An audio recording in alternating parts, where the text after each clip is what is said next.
உபாகமத்தின் புத்தகம் 32ஆம் அதிகாரம்.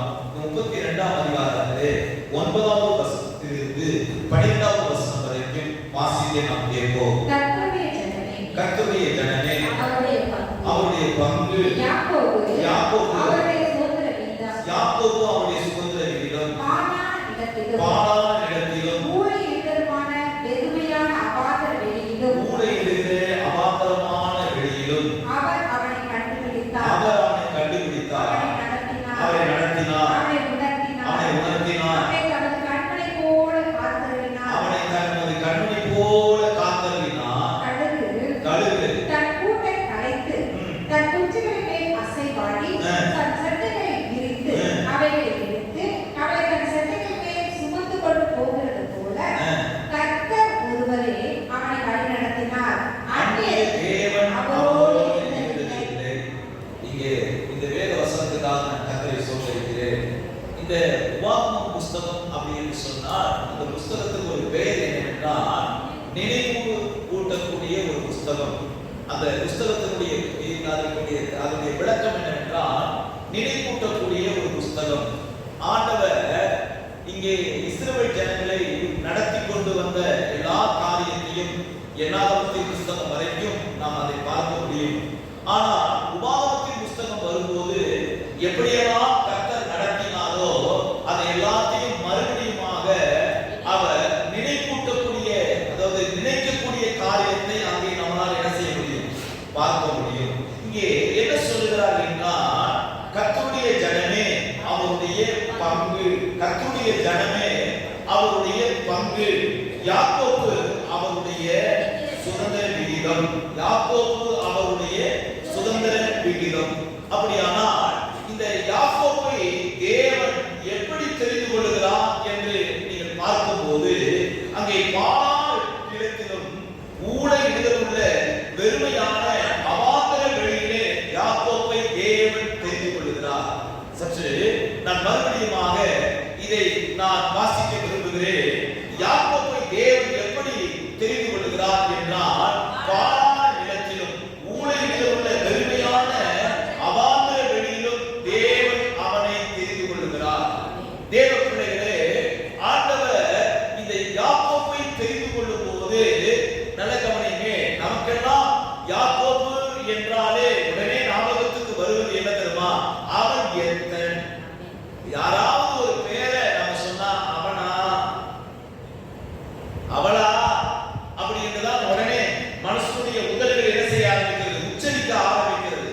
ஆனால் நான் சொல்லுகிறேன், எத்தனா இருந்த அந்த மனுஷனை தேவன் எந்த இடத்திலே தெரிந்து கொண்டிருக்கிறார் என்றால் பாழான இடத்திலும் ஊழையிலும் உள்ள வெறுமையான அவாந்தர வெளியிலே அந்த யாக்கோபை தேவன் என்ன செய்திருக்கிறார். தேவ பிள்ளைகளே, இந்த உலகத்திலே அவனுக்கு ஒரு பெயர் உண்டு. அவன் எத்தன். யாக்கோபு என்றால் என்னது? எத்தன். ஏனென்றால் அவனுடைய சகோதரனாகிய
கொண்டிருக்கிறான்.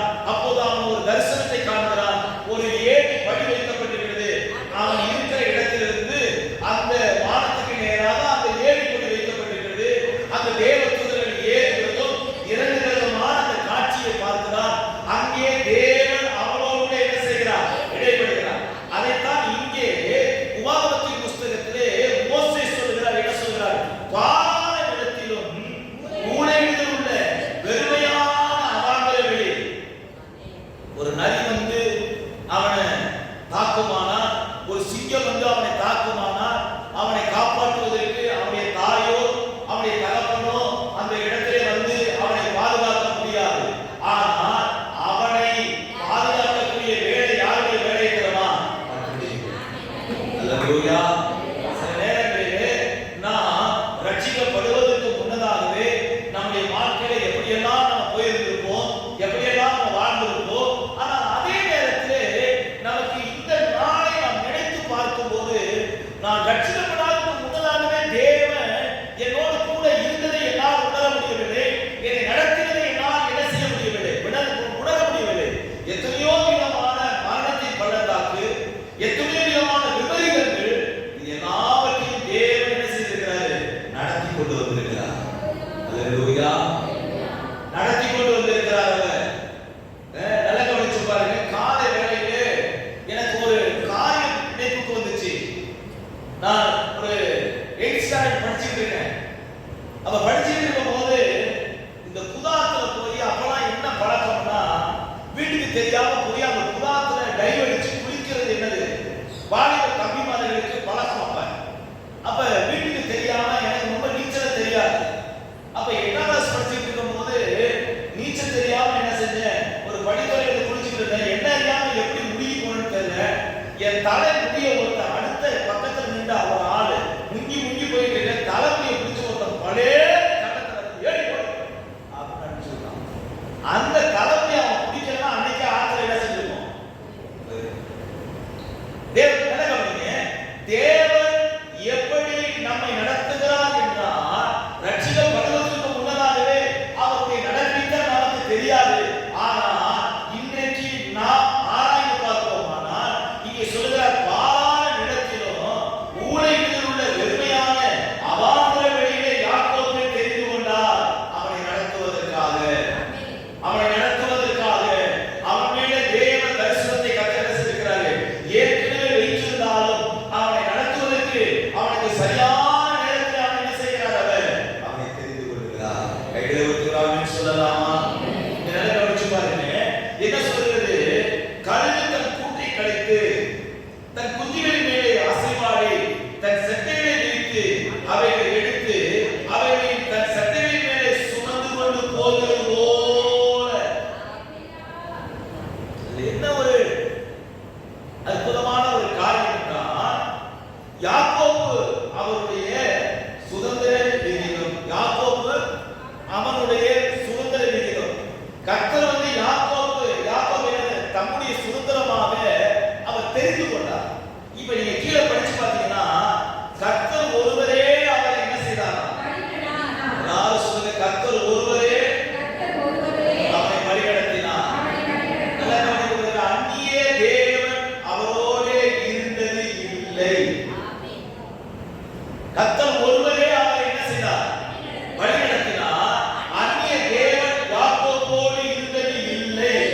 எத்தனை பேர் கையை வச்சு சொல்லுங்க, எங்க வீட்டுல சுருவம் இல்ல, எங்க வீட்டுல காமாட்சி விளக்கு இல்ல, எங்க வீட்டுல சிறுவ விளக்கு இல்ல, எங்க வீட்டுல என்னது எந்த விதமான சிலை வழிபாடு இல்லை என்று எத்தனை பேர் சொல்லுவீங்க? நீங்க கையை வச்சு சொல்றீங்க. அவங்க தைரியமாக நான் சொல்லுகிறேன், யாக்கோபை நடத்தின தேவன், யாக்கோபுக்கு சுதந்திர விகிதம் என்று சொன்ன தேவன் உங்களையும் அவர் நடத்த வல்லவராக இருக்கிறார். உங்கள் வாழ்க்கையும் அவர் நடத்த வல்லவரான தேவனாக இருக்கிறார். எத்தனை பேர் கையை சகோதரர் கையை சொல்லுவீங்களா? அல்லேலூயா, அல்லேலூயா. சில வீடுகளிலே நாம் பார்க்கிறோம், கிறிஸ்துவை என்று சொல்கிறார்கள். சுருப வழிபாடு, விக்கிரக வழிபாடு. இங்கே நாம் வேதத்தை பார்க்கும்போது பாருங்கள், கர்த்தர் ஒருவரே அவனை வழிநடத்தினார். அந்நிய தேவர்கள் அவனோடு என்ன செய்ததில்லை? இருங்கள் இல்லை. தேவன் அற்புதமாக யாரை நடத்தினார்? யாக்கோபை நடத்தினார். அவனை எங்கே நடத்தினார்?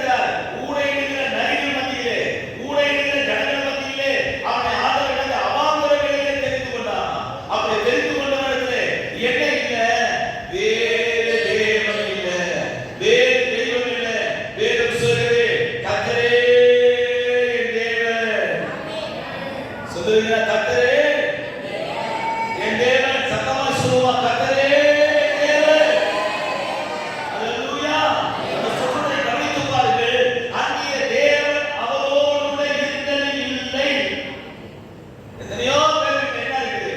ரட்சிக்கப்பட்டேன்னு சொல்றாங்க, அபிஷேகப்பட்டேன்னு சொல்றாங்க, நான் ரொம்ப உண்மையா இருக்கிறேன்னு சொல்றாங்க, நான் உத்தமமா நடக்கிறேன். உன் வீட்டுல இருக்கிற விக்கிரக ஆராதனை தூக்கி போடு, உனக்கு இன்னும் மனம் வராவிட்டா.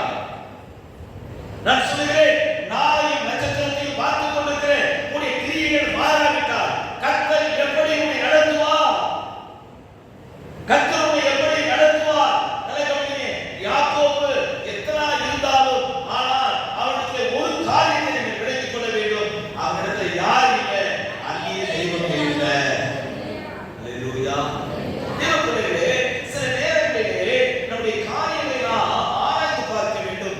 ஏசாயா தீர்க்கதரிசி புஸ்தகம் 51ஆம் அதிகாரம் 8வது வசனத்தை எங்களுடைய வேத புஸ்தகத்தை திருப்பிக் கொள்ளுங்கள்.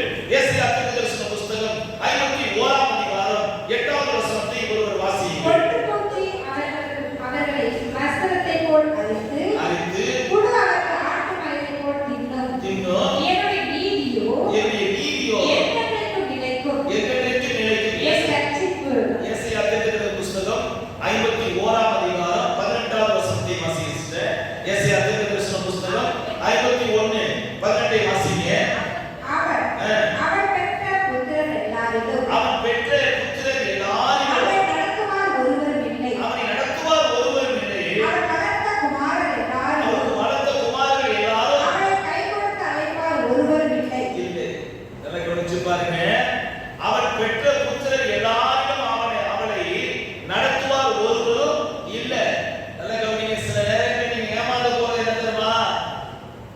நம்ம ஏமாந்து போறது என்ன தெரியுமா? என் பிள்ளை என்ன செய்வான்? கடைசி காலத்துல என்ன கஞ்சி ஊத்துவான். நம்மளா ஏமாந்து போறது என்ன தெரியுமா? கடைசி காலத்துல என் பிள்ளை என்ன காப்பாத்துவான், என் பிள்ளை என்ன நடத்துவான். நான் சொல்றேன், இங்க அநேக பிள்ளை பெற்ற காரியத்தை குறித்து சொல்லப்பட்டிருக்கிறது. அவன் பெற்ற புத்திரர் எல்லாரும் அவன் நடத்துவார் ஒருவரும் இல்லை. நான் சொல்றேன், நம்ம நடத்துறதுக்கு ஒரே ஒரு காரியம் இருக்குது. நீங்க ஒரு பிள்ளை பெற்றிருந்தாலும் சரி, 10 பிள்ளை பெற்றிருந்தாலும் சரி, நான் சொல்றேன், எந்த பிள்ளையும் உங்களை நடத்தாது. பிள்ளைகள் மேல என்ன செய்ய வேண்டாம்? நம்பிக்கை வைக்க வேண்டாம். நம்மளை நடத்துறதுக்கு ஒருவர் மாத்திரம் தான் இருக்கிறாரு, கர்த்தர் மாத்திரம். அந்த யாக்கோபு அநேக பிள்ளைகளை பெற்றார். யாக்கோபு நம்ம தெரியல 12 பிள்ளைகள், பொம்பளை பிள்ளை இல்லாம வச்சிருக்கல. 12 பிள்ளை யாக்கோபு நம்மள 12 பிள்ளைகள் மேல யாக்கோபு நம்பிக்கை வைக்க யார் மேல நம்ம நம்பிக்கை வச்சிருந்தா? கர்த்தர் மேல. நல்லா கவனிச்சு பாருங்க. இப்ப யோசேப்பு வந்து எகிப்துல பெரிய பார்வோனுக்கு அடுத்த ஸ்தானத்துல வந்துட்டான். இப்ப பஞ்சம் ஆயிடுச்சு அவன் இருந்த தேசத்துல. இப்ப யாக்கோபு வந்து எகிப்துல போய் நீங்க ஆகாரத்தை தேடிட்டு வாங்கன்னு சொல்லி தன்னுடைய குமாரனை அனுப்புறான். அப்ப அவங்க முதல்ல போய் அவங்க தானியத்தை வாங்கி வந்துட்டாங்க. ரெண்டாவது தடவை போய் தானியத்தை வாங்கும்போது அப்போது யோசேப்பை குறித்து பார்த்தாங்க. யோசேப்பு எகிப்துல எப்படி இருக்காரு? பெரிய மனுஷனா இருக்கிறாரு. அதை வந்து தகப்பனாட்ட அறிவிக்கிறாங்க. இப்ப யோசேப்பு உன் குமாரன் எகிப்து தேசத்துல எப்படி இருக்கிறான்? ரொம்ப பெரிய ஆளா இருக்கிறான். அவன் உன்னை கூப்பிடுறான். நல்லா ரொம்ப ஆசீர்வாதமா இருக்கு, உன் குமாரன் கூப்பிடுறான் அப்படின்னு சகோதரர் வந்து சொல்லும்போது யாக்கோபு அந்த வார்த்தையை நம்பல. யாக்கோபு அந்த வார்த்தை என்ன செய்யல? நம்பல. அவன் எங்க தெரியுமா? முழங்கால் பண்ணிக்கிட்டு ஆண்டவரை கேட்கிறான், ஆண்டவரே நான் எழுந்து எகிப்துக்கு போகலாமா வேணாமா அப்படின்னு முழங்கால் பண்ணிட்டு யார்கிட்ட கேட்கிறான்? தேவன் கேட்கிறான், கர்த்தர் கேட்கிறான், ஏசப்பாட்ட கேட்கிறான். அதுக்கப்புறம் அவர் போல் சொன்னதுக்கு அப்புறம் தான் யாக்கோபு என்ன செய்யறாரு? என் புள்ள பெரிய ஆளா இருக்கிறான் அப்படின்னு புள்ள நம்பிக்கை வச்சு என்ன செய்யல? யாக்கோபு ஓடல. ஹலோ, வேற வசனத்தை வாசிச்சிருக்கீங்களா? யாக்கோபு என்ன செய்யல? ஓடல. நான் சொல்லுகிறேன், அவன் முழங்கால் படிட்டு தேவ சமூகத்தில் விசாரிக்கிறான், ஆண்டவரே நான் போகட்டுமா வேணாமா? ஏன் தெரியுமா? இவனை எந்த இடத்துல தெரியுமா சந்தித்திருக்கிறார்?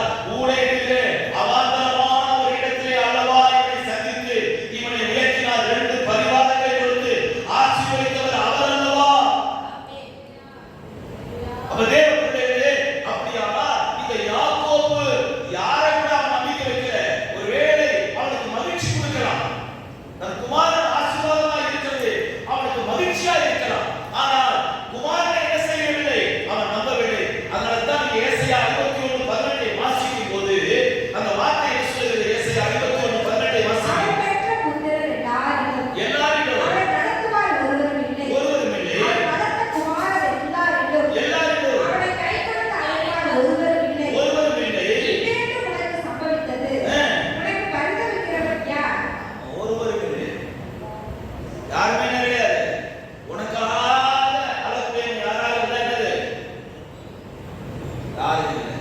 நான் சொல்லுகிறேன், கர்த்தரே யாக்கோபை நடத்தியது போல உங்களையும் என்னையும் நடத்த வல்லமையுள்ள தேவனாய் இருக்கிறார்.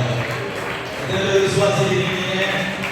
அல்லேலூயா. எத்தனை பேர் நம்புறீங்க? நீங்க பிள்ளை நல்லா இருக்கா, சந்தோஷப்படுங்க, நம்பிக்கை வைக்காதீங்க. பிள்ளை ஆசீர்வாதமா இருக்கா, கர்த்தருக்கு ஸ்தோத்திரம், அதோட நிப்பாட்டிக்கோங்க.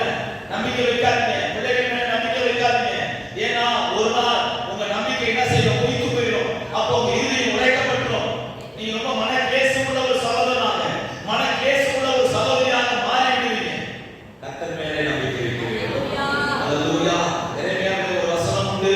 அந்த வசனத்தை சற்று கவனித்து பாருங்கள். நான் அடிக்கடி வாசிக்கக்கூடிய ஒரு பகுதி. எரேமியா 5ஆம் அதிகாரத்தை எல்லாரும் எடுத்துக் கொள்ளுங்கள்.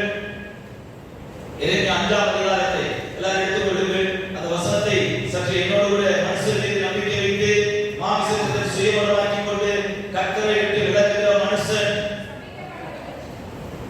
எடுத்தீங்கன்னா அந்த பகுதி எத்தனை? 17 சரி, எரேமியா 17 வாசிங்க. மனுஷன் மேல் நம்பிக்கை வைத்து மனுஷன் மேல் நம்பிக்கை வைத்து மாம்சமானதை தன் சுயபலமாக்கிக் கொண்டு மாம்சத்தை தன் சுயபலமாக்கிக் கொண்டு கர்த்தரை விட்டு விலகுகிற இருதயமுள்ள மனுஷன் சபிக்கப்பட்டவன் என்று கர்த்தர் சொல்லுகிறார். எரேமியா 17:5 சொல்லுகிறது, மனுஷன் மேல் நம்பிக்கை வைத்து மாம்சமானதை தன் சுயபலமாக்கிக் கொண்டு சுயபலமாக்கிக் கொண்டு கர்த்தரை விட்டு விலகுகிற இருதயமுள்ள மனுஷன் சபிக்கப்பட்டவன் என்று கர்த்தர் சொல்லுகிறார். அப்ப நம்ம நம்பிக்கை யார் மேல இருக்கணும்? கர்த்தர் மேல தான் இருக்கணும். ஆமென். அந்த வார்த்தை என்ன சொல்லுது பாருங்க. உபாகமத்தின் புத்தகம் 32ஆம் அதிகாரத்துல யாக்கோபுக்கு அவனை நடத்துவதற்கு வேறு தேவன் அவன்கிட்ட இருக்கவில்லை. கர்த்தர் ஒருவரே அவனை வழிநடத்தினார். கர்த்தர் ஒருவரே அவனை வழிநடத்தினார். அந்நிய தேவன் அவனோடு இருந்ததில்லை. அந்நிய தேவன் அவனை என்ன செய்யல? தேவ பிள்ளைகளே, அப்படியானா நம்முடைய நம்பிக்கை எல்லாம் யார் மேல இருக்கணும்னா கர்த்தர் மேல இருக்க வேண்டும். ஒரு ஆமென் சொல்லலாமா? அல்லேலூயா. இந்த தேவன் நம்மை எப்பொழுதும் நடத்துகிறவராய் இருக்கிறார், நேர்வழியாக நடத்துகிறவராய் இருக்கிறார். கண்களை மூடி ஜெபிக்கும் போது, கர்த்தரை நோக்கி பார்க்கும் போது, கர்த்தர் நம்மை எப்படி நடத்துகிறார்? நேர்வழியாக நடத்துகிறார். எலியேசர் சொல்லுகிறார், ஆதியாகமம் 24:48 வசனத்திலே எலியேசர் சொல்லுகிறார், என்னை நேர்வழியாக நடத்தினார் என்று சொல்லுகிறார் அவர். ஆபிரகாம் எலியேசர் கையில ஒரு வேலையை கொடுத்து, வாசிங்க. தலை குனிந்து கர்த்தரை பணிந்து கொண்டு நான் எஜமான சகோதர குமாரத்தியே அவர் குமாரன் கொள்ள என்னை நேர்வழியாய் நடத்தி வந்த என் எஜமானாகிய ஆபிரகாமின் தேவனாயிருக்கிற கர்த்தரை ஸ்தோத்திரித்தேன். நீங்க நல்லா கவனித்து பாருங்க. நேர்வழியாய் நடத்தினார் என்று எலியேசர் ஒரு வார்த்தையை சொல்லுகிறார். இங்கே நாம் ஆழமாய் கவனிக்கும் போது ஆபிரகாம் அவருடைய கையில ஒரு வேலையை கொடுத்தார். தன்னுடைய குமாரனாகிய ஈசாக்குக்கு அவருடைய இனத்திலே போய் ஒரு பெண் எடுக்கும்படியாக அனுப்பிவிடுகிறார். இவனுக்கு எந்த விதமான காரியமும் தெரியாது. அவள் கருப்பா இருப்பாளா, சிகப்பா இருப்பாளா, அவனுடைய உறவினர் எப்படி இருப்பாரு அப்படிங்கிற அவனுக்கு அடையாளம் கூட என்ன செய்யாது, தெரியாது. ஏனென்றால் ஆபிரகாமுக்கு இவன் யாரு? வேலைக்காரனா இருந்தான், வேலைக்காரனுடைய பிள்ளை.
செவிட்டு விரியனம் போல என்ன செஞ்சிடும்? அழைச்சிடும். கர்த்தர் நம்மை எப்படி நடத்துறாரா? வேதம் சொல்லுகிறது அவர் நம்மை நீதி பாதையிலே என்ன செய்கிறார்? நான் சொல்ல தாவீது சொல்லுகிறார், கர்த்தரின் மேய்ப்பராய் இருக்கிறார், நான் தாழ்ச்சியிலேயே அவருடைய புல்லுள்ள இடத்திலே மேய்த்து அமர்ந்த கனிகளிலே கொண்டு போய் விடுகிறார். அவருடைய ஆத்துமாவை கேட்டு மேலதான் ஓகேதான், தண்ணீரிலே கொண்டு விடுறது, அல்லேலூயா. புல்லுள்ள இடத்திலே கொண்டு போய் விடுகிறது, அல்லேலூயா. ஆனால் நீதி பாதையிலே நடக்கிறது என்னது? அதுக்கு சத்தம் வரணும்.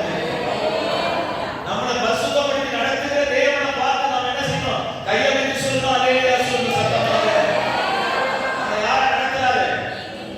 நல்லா பின்னாடி அப்படியே உறங்கிட்டே இருக்கிறான்னு சொல்லுங்க, என் நீதியின் பாதையை நடத்துகிறான்னு சொல்லுங்க. சத்தமா சொல்லுங்க, இந்த வார்த்தையை சொல்லுங்க சத்தமா.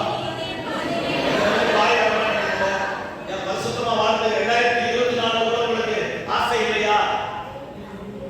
2024 கூட பரிசுத்தமா வாழணும், நீதியா வாழணும் அப்படின்னு ஆசை இல்லையா? நான் பவுல் சொல்றது போல நான் செய்ய வேண்டாம் என்று நினைக்கிற காரியத்தை மறுபடியும் செய்கிறேன். நான் அல்ல, எனக்குள்ளாக இருக்கிற பாவமே அப்படி என்ன செய்கிறது? நான் சொல்லுகிறேன், அதை எல்லாத்தையும் பரிகரிக்கிறதுக்கு பரிசுத்த ஆவியானவர் எனக்கு கொடுத்திருக்கிறார். அவருடைய ஜீவ சுவாசத்தை எனக்கு கொடுத்திருக்கிறார். அவருடைய ஜீவனை எனக்கு கொடுத்திருக்கிறார். அவர் நீதியின் பாதையை நடத்துகிறார். கையெழுத்து சொல்லுங்க, நீதியின் பாதையை நடத்துகிறார். அல்லேலூயா, அல்லேலூயா. 19ஆம் சங்கீதத்திலே 65வது வசனத்திலே ஒரு வார்த்தை சொல்லுகிறது, அவர் தம்முடைய வசனத்தின் மூலமாய் நம்மை நடத்துகிறார். நீதியின் பாதையை நடத்துகிறார். இது எப்படி நடத்துறாரு? கர்த்தாவே, வசனத்தின்படி உன் அடியேனை நன்றாய் நடத்தினீர். இப்படி என்னைக்காவது சொல்லிருக்கீங்களா நீங்க? 119ஆம் சங்கீதத்திலே 65வது வசனத்தில் சொல்கிறாரு, கர்த்தாவே உமது வசனத்தின்படி உம்முடைய வசனத்தின்படி உம்முடைய அடியேனை நன்றாய் நடத்தினீர். என்னைக்காவது சொல்லிருக்கீங்களா? அதுக்காக உங்களுக்கு நன்றி ஆண்டவரே என்னைக்காவது சொல்லிருக்கீங்களா? உம்முடைய அடியானை உம்முடைய வசனத்தின்படியே நன்றாய் நடத்தினீர், அதுக்காக நன்றி. அல்லேலூயா. நான் சொல்றேன், நம்மளை நடத்தக்கூடிய காரியம் என்னது? காரை கொடுத்து நடத்தணும், கர்த்தருக்கு சோத்திரம். வீட்டை கொடுத்து நடத்தணும், கர்த்தருக்கு சோத்திரம். வேலை கொடுத்து நடத்தணும், கர்த்தருக்கு சோத்திரம். நல்ல பலத்தோடு என்னது? பிரியாணி சாப்பிட வச்சு நடத்துறாரு. இந்த வயசுல ஆண்டவர் பிரியாணியை சாப்பிட வச்சிருக்காரு. கர்த்தருக்கு கொடாம சோத்திரம். அவர் நடத்துறதே எனக்கு அற்புதமானதுதான், என்ன நடத்துறதே அதிசயமானதுதான் அப்படி நாம சொல்லுவோம். ஆனா இங்க வேத வசனம் என்ன சொல்லுகிறது? கர்த்தாவே உம்முடைய வசனத்திலே என்னை நன்றாய் நடத்தினீரே. எப்படி தாவீது சொல்றாரு? 119 65 அழகா சொல்றாரு பாருங்க. கர்த்தாவே, வசனத்தின்படி உம்முடைய வசனத்தின்படி உம்முடைய அடியேனை நன்றாய் நடத்தினீர். அல்லேலூயா. எல்லாரும் சேர்ந்து சொல்லுவோமா? 2024 கர்த்தாவே உம்முடைய வசனத்தின்படி அடியேனை நன்றாய் நடத்தினீர். அல்லேலூயா. எதுல நடத்துறாரோ இல்லையோ நம்ம வசனத்துல என்ன செய்யணும்? நடத்தணும். கர்த்தர் எதுல நடத்துறாரோ இல்லையோ என்னது? ஆயிரத்திலையும் லட்சத்திலையும் கோடியிலையும் நம்ம நடத்துறாரோ இல்லையோ இந்த சத்திய வசனத்தை கர்த்தர் நம்மை நடத்த வேண்டும். அல்லேலூயா. லட்சங்களை போடணுமோ இல்லையோ, ஆனா வசனத்துல ஒவ்வொரு நாளும் போட வேண்டும். நம்ம இதிலே நடத்துகிற இயேசுவா. அல்லேலூயா. அதனால்தான் சங்கீதக்காரன் தாவீது சொல்கிறார், நான் உமக்கு விரோதமாய் பாவம் செய்யாதபடிக்கு உம்முடைய வார்த்தையை இருதயத்திலே என்ன செய்தேன்? வைத்து வைத்தேன். அது என்னை நடத்தட்டும். அது என்னை என்ன செய்யட்டும்? நடத்தட்டும். அதுதான் நம்ம என்ன செய்யணும்? நடத்தணும். வசனம் நடத்தணும். கண்ணு நடத்தக்கூடாது, சிந்தை நடத்தக்கூடாது, காது நடத்தக்கூடாது, இருதயம் நடத்தக்கூடாது. கர்த்தருடைய வசனம் நடத்தணும். மறுபடியும் சொல்றேன் கவனிங்க. கண்ணு நடத்தக்கூடாது, காது நடத்தக்கூடாது, இருதயம் நடத்தக்கூடாது, நாக்கு நடத்தக்கூடாது. கர்த்தருடைய வசனம் நம்மை நடத்தணும். எத்தனை பேர் ஆமென் சொல்ல போறீங்க? வசனம் தான் நம்மை நடத்தணும். அல்லேலூயா. அல்லேலூயா. தேவ பிள்ளைகளே, கர்த்தர் பேசிக் கொண்டிருக்கும் போது செவி கொடுங்க. சொல்லும் அடியேன் கேட்கிறேன் என்று சாமுவேல் கேட்டது போல நீங்கள் நான் ஒவ்வொரு நாளும் கேட்கணும். உம்முடைய வசனத்திலே நடத்துங்க ஆண்டவரே. உம்முடைய வசனத்திலே நடத்துங்க. இப்படி கேட்கணும். அல்லேலூயா. கண்ணு நடந்துச்சு, சிந்தை நடந்துச்சு, நான் இப்படி யோசிச்சேன், அது இப்படி நடந்துச்சு. நான் சொல்றேன்,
தேவ பிள்ளைகளே, பரிசுத்த ஸ்தலத்துக்கு வரணும்னா நிறைய பேர் என்னது உங்களை எழுப்பி அவரை கொண்டு வர மாட்டேன்னு அவர் என்ன செய்யறாரு?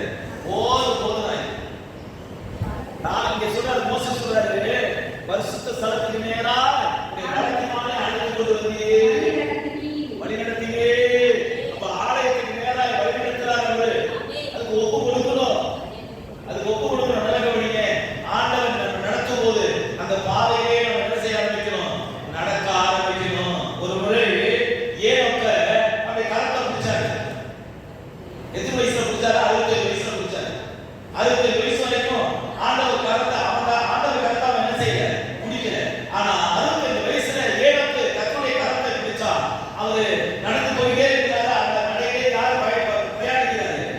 ஏனோக்கு பிரயாணிக்கிறாரு. வேதம் சொல்கிறது, ஏனோக்கு தேவனோடு சஞ்சரித்துக் கொண்டிருக்கும் போது அவன் காணாமல் போய்விட்டான் என்று சொல்லி எபிரேயர் 11ஆம் அதிகாரத்திலே அவனை ஆண்டவர் எடுத்துக்கொண்டார் என்று வேதம் சொல்கிறது. இருக்க வேண்டாம், அவனை ஆண்டவர் என்ன செய்தாரா? எடுத்துக்கொண்டார் சொல்லப்பட்டிருக்கிறது. ஏனோக்கு தேவனோடு நடந்து கொண்டிருக்கும் போது, ஆங்கில வேதாகமத்திலே ஏனோக்கு தேவனோடு நடந்தான் என்று சொல்லப்பட்டிருக்கிறது. தமிழ் வேதாகமத்திலே ஏனோக்கு தேவனோடு சஞ்சரித்தான் சொல்லப்பட்டிருக்கிறது. ஆங்கில வேதாகமத்தில் சொல்றது ஏனோக் walked with God, தேவனோடு என்ன செய்தான்? நடந்தான் சொல்லப்பட்டிருக்கிறது. அவன் காணப்படாமல் போய்விட்டான். நான் சொல்கிறேன், தேவனுடைய பரிசுத்த சமூகத்துக்கு நேராக நம்மை நடத்துவாரானால், அதை விட்டுக் கொடுத்து அப்படியே நீங்களும் கீழ்ப்படிவீர்களானால், ஒரு நாள் அவருடைய வருகையில் நீங்கள் பங்குள்ளவர்களாய் நீங்கள் காணப்படுவீர்கள். ஆமென். அல்லேலூயா. இங்க பாருங்க, அடுத்த வார்த்தையை சற்று கவனித்து பாருங்கள். இங்கே இன்னொரு வசனத்தை நான் உங்களுக்கு காண்பித்து கொடுக்க விரும்புகிறேன். இன்னொரு வசனத்தை நான் உங்களுக்கு 2 நாளாகமத்தின் புத்தகம் 32ஆம் அதிகாரம் 22ஆம் வசனத்தை பாருங்க. 2 நாளாகமத்தின் புத்தகம் 32ஆம் அதிகாரம் 22ஆம் வசனத்தை வாசிங்க. இப்படி கர்த்தர் எசேக்கியாவின் எருசலேமின் குடிகளையும் அசீரியா ராஜாவாகிய சனகெரிபின் கைக்கு மற்ற எல்லா கைக்கும் நீங்களாய் ரட்சித்து அவரை சுற்றுப்புறத்தாரின் விலக்கி ஆதரித்து நடத்தினார். நல்லா கவனிச்சு பாருங்க. இந்த வசனத்தை நான் வாசிக்கிறேன், கவனிங்க. 2 நாளாகமத்தின் புத்தகம் 32ஆம் அதிகாரம் 22ஆம் வசனத்தை வாசிக்கிறேன், கவனிங்க. இப்படி கர்த்தர் எசேக்கியாவையும் எருசலேமின் குடிகளையும் அசீரியனுடைய ராஜாவாகிய சனகெரிபின் கைக்கும் மற்ற எல்லாரின் கைக்கும் நீங்களாக்கி ரட்சித்து அவர்களை சுற்றி சுற்றுப்புறத்தாருக்கு விலக்கி ஆதரித்து நடத்தினார். 2023ல நம்ம சுற்றுப்புறத்தாலாம் நமக்கு சாதகமா இருந்தாங்களா? இல்ல. வேலை செய்யற அலுவல் காரியத்திலே நமக்கு என்ன இல்ல? சாதகமா இல்ல. உடன் பிறந்த சகோதரர் சாதகமா இருக்காங்களா? இல்ல. சகோதரி சாதகமா இருக்காங்களா? இல்ல. ஆனா சுற்றிலும் இருக்கிற ஜனத்தார் மத்தியிலே கர்த்தர் நம்மை ஆதரித்து என்ன செய்திருக்கிறாரு? நடத்தி இருக்கிறாரு. அல்லேலூயா சொல்லுங்க சத்தமாக. வேதம் சொல்லுகிறது, சனகெரிபின் கைக்கு மாத்திரமல்ல, நாம எதிர்பார்த்துட்டு இருக்கோம் இவன்தான் அவன் ஒருத்தர் மட்டும் தான் நம்ம டார்கெட் பண்ணிட்டு இருப்போம். இவனாலதான் நான் சொல்றேன், அவனால மாத்திரமல்ல, நம்ம சுற்றிலும் இருக்கிற எத்தனையோ பேர்னால நமக்கு ஆபத்து விபரீதங்கள் ஏற்பட்ட போது கர்த்தரே நம்மை ஆதரித்து நம்ம நடத்தி இருக்கிறார். உண்மையா பொய்யா? அல்லேலூயா. நான் சொல்ல யாரோ ஓடாத, இவனால எனக்கு பிரச்சனை, இவனால பிரச்சனை. சனகெரிபு மாத்திரமல்ல, அந்த வார்த்தை அப்படித்தான் சொல்லுகிறது. 22ஆம் வசனத்தை பாருங்க. இப்படி கர்த்தர் எசேக்கியாவையும் எருசலேமின் குடிகளையும் அசீரியா ராஜாவாகிய சனகெரிபின் கைக்கும் மற்ற எல்லாரும் யாரு? உன்கிட்ட ஒரே கட்ட சோறு போட்டு வச்சிருப்பாரு. அவனுக்கு சாப்பியா தம்பி அவனுக்கு சாட்சி இருக்கான், அவனே அவனுக்கு ஆப்பு இருப்பான். நல்லா கவனிச்சு பாருங்க. சுற்றில என்னது? எங்க சுமதியக்காமான உண்டா அப்படின்னு சொல்லி புகழ்ந்த ஆட்களா இருக்கான். அதான் அவனுக்கு என்ன செய்யும்? மரமா ஆப்பு வச்சிருக்கும். அதுதான் சொல்றாரு, கர்த்தரை ஆதரித்து நடத்தினீங்க, ஆதரித்து நடத்தினார். எத்தனை பேர் சொல்ல போறீங்க? இந்த சூழ்நிலையை நடத்தினார். அல்லேலூயா. கண்ணுக்கு தெரிந்த ஒரு எதிரி எனக்கு எப்போது தெரியுது? ஆண்டவரே, இவனுக்கு முன்பாக என்னை வெட்கப்படுத்தாம நடத்துங்க அப்படின்னு நீங்க நினைச்சிட்டே இருக்கீங்க. நான் சொல்றேன், கண்ணுக்கு தெரியாத நபர்களையும் இருக்கலாம். நான் சொல்றேன், அவர்கள் மத்தியும் கர்த்தர் என்னை நடத்தினார் என்று சொல்றேன். அல்லேலூயா. அவர் நம்மை நடத்துகிற தேவன். அல்லேலூயா. அல்லேலூயா. அல்லேலூயா. எத்தனை பேர் கை வைத்து ஆமென் சொல்ல போறீங்க? ஓடியாய்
மகிமையின் புயம் நம்ம நடத்திருக்கான். ஆமென். ஏசாயா தீர்க்கதரிசி அவர்கள் நடுவிலே அவர்கள் நடுவிலே தம்முடைய பரிசுத்த ஆவியை இட்டு கட்டளையிட்டு கட்டளையிட்டு மோசேயின் வலதுகையை கொண்டு அவர்களை தமது மகிமையின் புயத்தினாலே நடத்தி எப்படி நடத்தினாரா? மகிமையின் புயத்தை கொண்டு என்ன செஞ்சாரா? நடத்தி நம்ம நடத்தி இருக்கிறார். அல்லேலூயா. இந்த கண்ணியெல்லாம் எனக்கு தெரியல, ஆனா கர்த்தர் மகிமையின் புயத்தை கொண்டு என்ன செய்திருக்கிறார்? அசரியா கைக்கு, ராஜாவுடைய கைக்கு மாத்திரம் இல்ல, சனகரிக்கு கைக்கு மாத்திரம் இல்ல, நான் சொல்லுகிறேன், அங்கே ஆண்டவர் கண்ணுக்கு தெரியாத சுற்றிலும் இருக்கிற எத்தனையோ பிரச்சனைகள் மத்தியிலே கர்த்தர் என்ன செய்திருக்கிறார்? நடத்தி இருக்கிறார். ஒரு ஆமென் சொல்லலாமா? சொல்லுது 15ஆம் அதிகாரம் யாத்ரா 15 13 நம்ம படிச்சது போல அவருடைய பலத்தினால நம்ம என்ன செஞ்சிருக்கிறாரு? நடத்தி இருக்கிறார். அல்லேலூயா. அப்ப தேவப்பட்டவர்களே, நாம் கவனிக்க போகுது உபாகமத்தின் புத்தகத்திலே 8ஆம் அதிகாரம் 2வது வசனத்தை இப்பொழுது கவனியுங்கள். உபாகமத்தின் புத்தகம் 8ஆம் அதிகாரம் 2வது வசனத்தை வாசிங்க. தேவனாகிய கர்த்தர் சிறுமைப்படுத்தும்படிக்கும் உன்னை சிறுமைப்படுத்தும்படிக்கும் உன்னுடைய கட்டளைகளை நீ கைக்கொள்வாயோ கைக்கொள்ள மாட்டாயோ என்று கட்டளைகளை நீ கைக்கொள்வாயோ கைக்கொள்ள மாட்டாயோ என்று சொல்லி அவர் உன்னை சோதித்து அவருடைய சோதித்து உன் இருதயத்தில் உள்ளதை நீ அறியும்படிக்கும் அறியும்படிக்கு உன்னை இந்த 40 வருஷம் அளவும் வனாந்தரத்திலே நடத்தி வந்த எல்லா நல்ல வழிகளிலும் கவனிங்க. சில நேரங்கள்ல எனக்கு எப்போதும் போராட்டம், பிரச்சனை, உபத்திரவம், வெளிசேர் பாளையத்தின் மூலியமா எழுத்து நடத்தினா கொஞ்ச நாள் போய் என்ன செஞ்சிருக்கலாம்? சேர்ந்திருக்கலாம். ஆனா ஆண்டவர் 40 வருஷமா என்ன செஞ்சாரு? நடத்தினார். உபாகமத்தின் புத்தகத்தை நீங்க படிச்சீங்கன்னா அந்த வசனம் என்ன சொல்லுது பாருங்க. உபாகமத்தின் புத்தகம் 8:2 என்ன சொல்லுது? உன் தேவனாகிய கர்த்தர் உன் தேவனாகிய உன்னை கர்த்தர் சிறுமைப்படுத்தும்படிக்கும் உன்னை சிறுமைப்படுத்தும் தம்முடைய கட்டளைகளை நீ கைக்கொள்வாயோ கைக்கொள்ள மாட்டாயோ என்று சிறுமைப்படுத்தி நடத்துறாரு. நம்மள என்னது இது ஒத்துக்குவீங்களா? ஒத்துக்க மாட்டீங்க. நம்மள சிறுமைப்படுத்தி என்ன செய்யறாரு?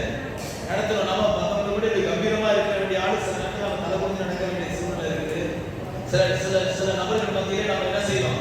கொஞ்சம் தலை குனிய வேண்டிய சூழ்நிலைலாம் இருக்குது. இது சாத்தா கொண்டு வராதுன்னு நினைச்சிடாதீங்க. கர்த்தரே நம்ம என்ன செய்யறாரு? சிறுமைப்படுத்தி நடத்துறாருன்னா அது ஒத்துக்கணும். கர்த்தர் நம்ம என்னது சிறுமைப்படுத்தி அடுத்து வாசிங்க. தம்முடைய கட்டளைகளை நீ கைக்கொள்வாயோ கைக்கொள்ள மாட்டாயோ என்று இப்ப நல்லா கவனிச்சு பாருங்க. கட்டளைகளை நீ கைக்கொள்வாயோ கைக்கொள்ள மாட்டாயோ என்று கைக்கொள்வாயோ கைக்கொள்ள மாட்டாயோ என்று சொல்லி அவர் உன்னை சோதித்து அவர் உன்னை என்ன செய்யறாரா? சோதித்து உன் இருதயத்தில் உள்ளதை நீ அறியும்படிக்கும் உன் இருதயத்தை நீ அறியும்படிக்கோ உன்னை இந்த 40 வருஷம் உன்னை இந்த 40 வருஷம் வனாந்தரத்தில் நடத்தி வந்த எல்லா வழியிலும் அவங்களுக்கு 40 நினைவாயாக. வருஷம் அவங்களுக்கு 40 வருஷம் அவங்களுக்கு என்னது? நம்மளால 40 வருஷம் வந்து கதை முடிஞ்சிடும் ஆண்டவரே. என்னது? நம்மளால 40 வருஷம் நடத்தினா என்ன ஆகும்? சிறுமையிலே வச்சிருந்தாங்க நம்ம என்ன ஆகும்? நம்மளா நினைச்சுக்கோம் நம்மளா இப்படிதான், நம்ம தலையெழுத்து இப்படிதான், அப்படி நம்மளா என்ன செய்யணும்? நம்ம தலையை நம்மள மண்ணடி கொடுக்கணும். நம்மள எடுத்துக்கணும். அப்படிலாம் இல்லை. கர்த்தர் அவருடைய வசனத்தை கைகொள்ளுமா கைகொள்ள மாட்டோமா அப்படி சொல்லி ஆண்டவர் நம்ம என்ன செய்யறாரு? டெஸ்ட் பண்றாரு. சிறுமையை குறித்து என்ன செய்யறாரு? சோதித்து. அங்க பாருங்க, பவுல் கூட இந்த வார்த்தையை சொல்றாரு, பயன்படுத்துறாரு. என்ன பயன்படுத்துறாரு? கிறிஸ்துவினுடைய அன்பை விட்டு என்னை யாருமே என்ன செய்ய முடியாது? பிரிக்க முடியாது. அவன் போல்டா அறிக்கை செய்தான். அவன் போல்டா என்ன செய்தான்? அறிக்கை செய்தான். அப்ப இங்க சொல்றாரு, இங்க என்ன சொல்றாரு? அவரு நீ கை கொள்வியா? கைக்கொள்ள மாட்டாயோ சில ஆள் கிடையாது. ஒரு 1 லட்சம் ரூபாய் கையில கொடுத்தா அது ஆடலாம் என்னது தாங்க முடிய மாட்டேங்குது. ஒரு கார் கொடுத்தா எனக்கு ஞாயிற்றுக்கிழமை தான் தூடு. நல்லா கவனிச்சு பாருங்க. கொஞ்சம் ஆண்டவர் வசதி வாய்ப்பை கொடுத்தா என்ன ஆகுது? கர்த்தரையே மறந்துடுது. கர்த்தர் ஒரு வேலையை கொடுத்தா ஞாயிற்றுக்கிழமை கூட என்னது?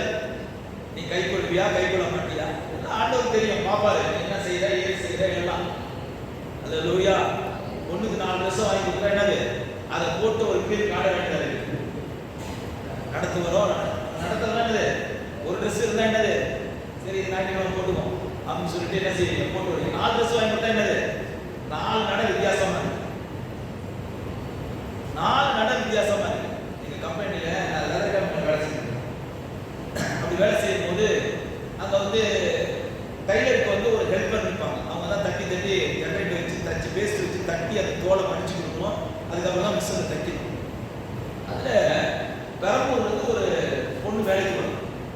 அந்த பொண்ணு வந்து பாத்தீங்கன்னா கம்பெனிக்குள்ள வரும்போது வேற ஒரு ட்ரெஸ் போட்டு வரும். ரொம்ப தாழ்வு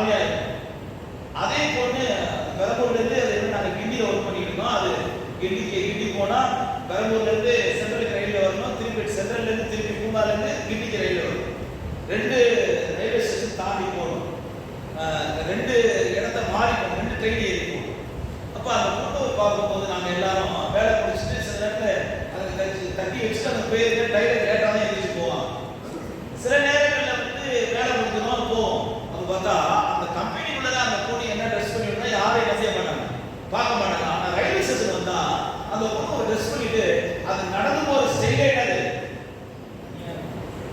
இங்க பாத்தீங்கன்னா கம்பெனிக்குள்ள பாத்தீங்கன்னா நம்ம அப்படி ஒரு பொண்ணை பார்க்க முடியாது. நம்மள வெளியே போகும்போது அதோட நடை என்னது. நிறைய பேர் நம்ம சர்ச்சில் ரொம்ப பக்திமான மாதிரி பைபிள் என்ன செய்றீங்க, அப்பதான் பைபிள் படிச்சீங்க. எது சொல்லி கை கொள்வியா கை கொள்ள மாட்டியா? அப்ப ஆண்டவர் என்ன செய்யறாரு? நான் சொன்னேன், புடிங்கியும் சோதிப்பாரு, கொடுத்தும் சோதிப்பாரு. சோதனையில 2 விதமா இருக்கு. புடிங்கி என்ன செய்வாரு? சோதிப்பாரு, கொடுத்தும் சோதிப்பாரு. தாழ்த்தியும் சோதிப்பாரு, உயர்த்தியும் சோதிப்பாரு. நல்லா கவனிச்சு பாருங்க. ஆண்டவர் பாருங்க, புடிங்கியும் சோதிப்பாரு, கொடுத்தும் சோதிப்பாரு. அதே நேரத்துல உன தாழ்த்தியும் சோதிப்பாரு, உயர்த்தியும் என்னது.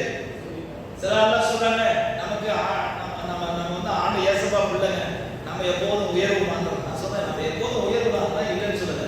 ஆனா கர்த்தர் விரும்புகிற அந்த இறுதியை நம்மகிட்ட இருக்குதா அப்படிங்கிறதுக்கு சில டெஸ்ட்லாம் நமக்கு இருக்கு. அல்லேலூயா. நல்ல கவனிங்க. இப்போ நான் என்கிட்ட 10 லட்ச ரூபாய் பணம் கொடுத்தாருன்னா என்ன செய்வேன்? அப்படியே பாக்கெட்டுக்கு அப்படியே அசால்ட்டா. இதே 10 வருஷத்துக்கு 10 லட்சம் என்ன கொடுத்தீங்க, அதுக்கு ஒரு ஆட்டமா ஆடும்.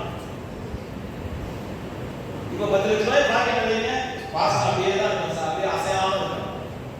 ஏன்னா எல்லாம் என்னது கத்து கொடுத்து கொண்டு வந்திருக்காரு, கத்த நடத்துறாரு. எனக்கு கூட ஒரு சகோதரர் சொன்னானே, பிரதர் இன்னும் 2-3 வருஷத்துக்கு முன்னாடி ஆண்டவர் வந்து எனக்கு இப்படிப்பட்ட ஆசீர்வாதம் கொடுத்திருந்தா எப்படி தெரியல, ஆனா அவருக்கு தெரியும் பிரதர் கரெக்டா நடத்துவார் பிரதர். தேவப்பிள்ளைகளே சத்தோனிங்க, அந்த வசனம் அழகா சொல்லுது. 2 சொல்லுது, உன் தேவனாகிய கர்த்தர் உன்னை சிறுமைப்படுத்தும்படி நம்முடைய கட்டளைகளை நீ கைக்கொள்வாயோ கைக்கொள்ள மாட்டாயோ என்று சொல்லி அவர் உன்னை சோதித்து இருதயத்தில் உள்ளதை நீ அறியும்படிக்கு உன்னை இந்த 40 வருஷம் வனாந்தரத்தில் நடத்தி வந்த எல்லா வழியையும் வனாந்தரம் என்ன நினைக்கிறீங்க? அதை கொஞ்சம் எரேமியா படிச்சு பாருங்க. வனாந்தரத்தை பத்தி அங்க சொல்லப்படுகிறது பாருங்க. 2:5 படிங்க. எரேமியா 2:5 படிங்க. எரேமியா 2:5 அதை படிங்க. எரேமியா 2:5 கர்த்தர் சொல்லுகிறது என்னென்ன? கர்த்தர் சொல்லுகிறது என்னன்னா, எகிப்திலிருந்து வரப்பண்ணினவர்களோ அமாந்தரவெளியும் நல்லா கவனிங்க, அமாந்தரவெளியோ பள்ளங்கள் உள்ள தேசமும் வறட்சியும் மரண இருள் உள்ள தேசமும் நல்லா கவனிங்க. என்ன சிகரத்துல இருக்கும்போது தான் அவர் என்ன நடத்துறான்னு நினைக்காதீங்க. உங்களுக்கு இருளையும் கர்த்தர் என்ன செய்யறாரு? உங்களுக்கு இருளையும் அவர் என்னது. நான் சொல்றேன், நீங்க மேலே இருக்கும்போது கர்த்தர் உங்களை தாங்கிட்டு தான் இருக்காரு. நீங்க கீழே விழும்போது தான் அவர் உங்களை கையில தாங்கிட்டு தான் இருக்காரு. புரிஞ்சுக்கோங்க சகோதரர்கள், புரிஞ்சுக்கோங்க. மேலே இருக்கும்போது தான் கர்த்தர் தாங்கிட்டு இருக்காரு. glory to God, glory to God. நான் சொல்றேன், கீழே விழும்போது என்ன தாங்கிட்டு தான் இருக்காரு. இதை ஒத்துக்கிறீங்களா? தாவீது சொல்றாரு, நான் மரண இருளில் பள்ளத்தாக்கில் நடந்தாலும் நான் பொல்லாத பயப்படேன். நடத்துறாரு. இருள கூட என்ன செய்யறாரு? அவர் நடத்துறாரு. எத்தனை பேர் கை வைக்க ஆமென் சொல்லுங்க. இருள கூட இருந்து அவர் என்ன செய்யறாரு? நடத்துறாரு. அவர் ஆமென் சொல்லலாமா? சத்தமா வெளியே சொல்லலாமா? உபாகமத்தின் புத்தகத்திலே 29ஆம் அதிகாரம் 5வது வசனத்தை நான் முடிக்கிறேன். கவனிங்க. 29ஆம் அதிகாரம் 5வது வசனத்தை வாசிங்க. 29:5 வாசிங்க. கர்த்தராகிய நான் உங்கள் தேவன் என்று நீங்கள் அறிந்து கொள்ளும்படிக்கு நான் 40 வருஷம் நடத்தினேன். நல்ல கவனிங்க. 40 வருஷம் வனாந்தரத்தில் நடத்தினாலும் ஒரு குறைவும் இல்லாம தான் கர்த்தர் நடத்தினார். சிறுமைதான் வாழ்க்கை, ஆனா அதுல எந்த குறைவும் இல்லாம என்ன செஞ்சிருக்கிறாரு? நடத்திருக்கிறாரு. கையை வைத்து எத்தனை பேர் சொல்லுவீங்க? ஆமென். 40 வருஷம் நடத்தினாரு. வேற சொல்லி வஸ்திரம் பழமையா போகல, பாதரட்சி மாறி என்ன செய்யற? அவிழ்ந்து போகல, பழையதாய் போகல. இதை நான் நினைச்சு பார்க்கிறேன். எந்த ரீதியிலே நம்முடைய சிந்தைக்கு என்ன செய்யணும்? ஒரு நாளைக்கு மேல மறுநாள் போட்டு இந்த சட்டையை நானே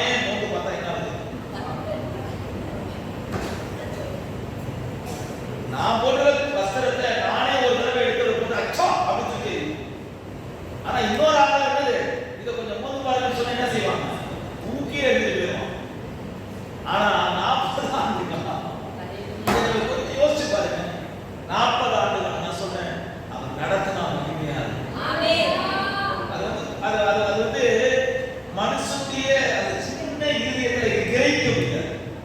சின்ன இதயத்துல என்ன செய்ய முடியாது? கிரகிக்க முடியாது. கர்த்தர் அப்படிதான் நடத்துறாரு. அல்லேலூயா. அதான் சொல்றாரு பாருங்க 29:5 சொல்றாரு. என்ன சொல்றாரு பாருங்க? கர்த்தராகிய நான் தேவனை நீங்கள் அறிந்து கொள்ளும்படிக்கு நான் 40 வருஷம் வனாந்தரத்தில் நான் என்ன செய்தேன்? உங்களை நடத்தினேன். மேய்த்த வஸ்திரம் பழையதாய் போகும். மேய்த்த வஸ்திரம் என்ன செய்யல? பழையதாய் போகும். பழையதாய் போகலை. இந்த காரியம் தேவன் எப்படி நடத்திருக்கிறாரு? அற்புதமா நடத்திருக்கிறாரு. இங்க பாருங்க, அப்ப அவர் நடத்துதல் வேண்டான்னு எரேமியா 2:17 படிச்சு பாருங்க. 2:17 படிங்க. எரேமியா 2:17 படிங்க. எரேமியா 2:17 சப்ஜெக்ட் பாருங்க. உன் தேவனாகிய கர்த்தர் உன் தேவனாகிய கர்த்தர் உன்னை வழியிலே நடத்தி கொண்டு போகும் காலத்தில் நீ அவரை விட்டு விலகி போகிறதுனால் அல்லவோ நீ அவரை விட்டு விலகி போகிறதுனால் அல்லவோ இது உனக்கு நேரிய பண்ணினாய். ஏங்க இந்த பிரச்சனை? கர்த்தர் நடத்தும் போது அவர் கையை பிடிச்சு நடந்து போயிட்டா பிரச்சனை இல்ல. அங்க எரேமியா 2:17 என்ன சொல்றது?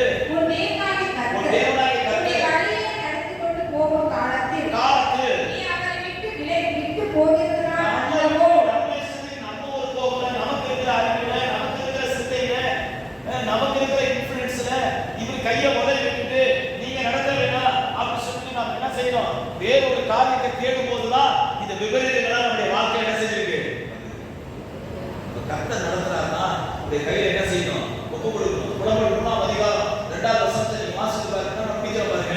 புலம்பல் 3:2 வாசிச்சு பாத்தீங்கன்னா அங்க சொல்லப்படுகிறது பாருங்க. புலம்பல் 3:2 என்ன சொல்லப்படுகிறது? அவர் தம்முடைய கையை எனக்கு விரோதமாகவே நித்தமும் திருப்பினார். அவர் என்னை வெளிச்சத்திலே அல்ல இருளிலே அழைத்து நடத்தி வந்தார். இருளிலே என்ன செய்தாரா? அழைத்து நடத்தி வந்தார். இருளிலே அவர் நடத்துறாரு. வெளிச்சத்திலே அவர் நடத்துறாரு. உணரணும். என்ன கர்த்தர் நடத்துறாருன்னு எத்தனை பேர் நினைக்கிறீங்க நீங்க? அல்லேலூயா. அவர் நடத்துறதுக்கு கையை பிடிச்சா முதல்ல போனீங்கன்னா விபரீதங்களா நம்முடைய வாழ்க்கை என்ன செய்யுது?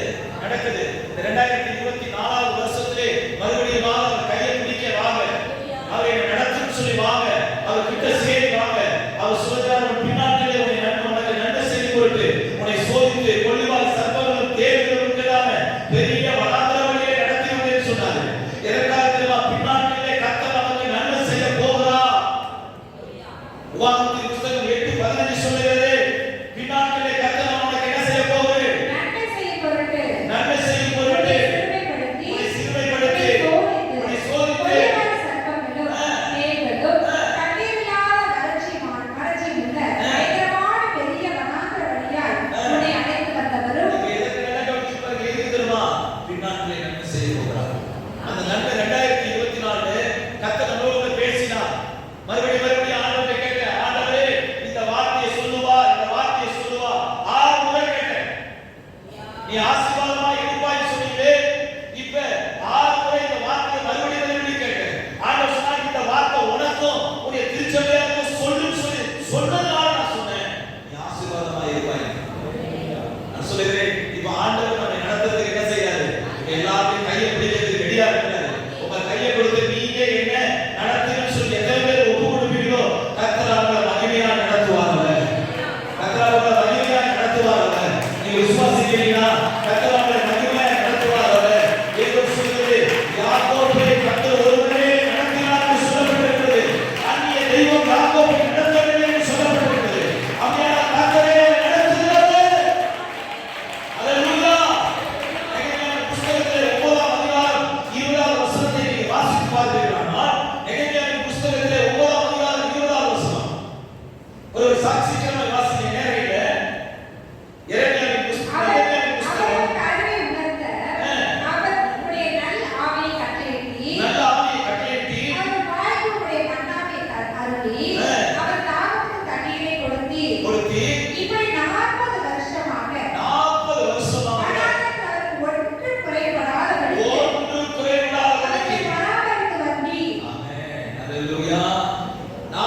ஒரே